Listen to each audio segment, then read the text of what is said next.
Box office దగ్గర mass మహారాజా రవితేజ మంచి జోరు చూపించి చాలా టైమే అవుతుంది. ఎట్టకేరకు సంక్రాంతికి ఆడియన్స్ ముందుకు రవితేజ నటించిన లేటెస్ట్ మూవీ భర్త మహాశయులకు విజ్ఞప్తి సినిమా రిలీజ్ అయ్యి పర్వాలేదు బాగుంది అనిపించే రేంజ్ రెస్పాన్స్ ను ఆడియన్స్ నుండి సొంతం చేసుకోవడంతో కలెక్షన్ల పరంగా మరీ మ్యాసివ్ గ్రోత్ నేమీ చూపించడం లేదు, కానీ ఉన్నంతలో డీసెంట్ హోల్డ్ ను చూపెడుతూ పరుగును కొనసాగిస్తూ ఉందని చెప్పవచ్చు. అడ్వాన్స్ బుకింగ్స్ ద్వారా ఆల్మోస్ట్ 2 కోట్లకు పైగా గ్రాస్ బుకింగ్స్ ను సొంతం చేసుకున్న సినిమా రిలీజ్ రోజుకు వచ్చేసరికి డీసెంట్ ట్రెండ్ ను చూపెడుతూ ఉన్నప్పటికీ మ్యాసివ్ ట్రెండ్ మాత్రం చిరు సినిమా సొంతం చేసుకుందని చెప్పవచ్చు. దాంతో ఆ సినిమా తర్వాత సెకండ్ ప్లేస్ లో ఇప్పుడు ఈ సినిమా నిలవనుండగా తెలుగు రాష్ట్రాల్లో ప్రెజెంట్ ట్రెండ్ ను బట్టి చూస్తూ ఉంటే సినిమాకు బాక్సాఫీస్ దగ్గర 2.75 కోట్ల నుండి 3 కోట్ల రేంజ్ ఓపెనింగ్స్ దక్కే అవకాశం ఉందని చెప్పవచ్చు.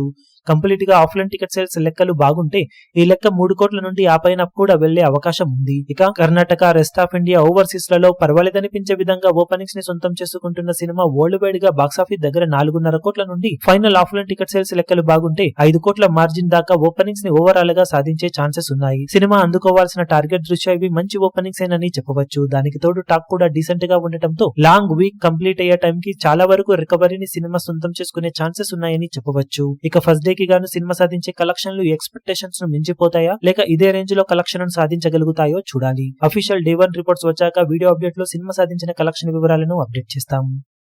ఈ వీడియో మీకు నచ్చినట్లయితే లైక్ చేయండి, షేర్ చేయండి, ఛానల్ ను సబ్స్క్రైబ్ చేయడం మాత్రం మరవకండి. ఏ చిన్న అప్డేట్ ను మిస్ అవ్వకూడదు అనుకుంటే బెల్ ఐకాన్ ను ప్రెస్ చేయండి.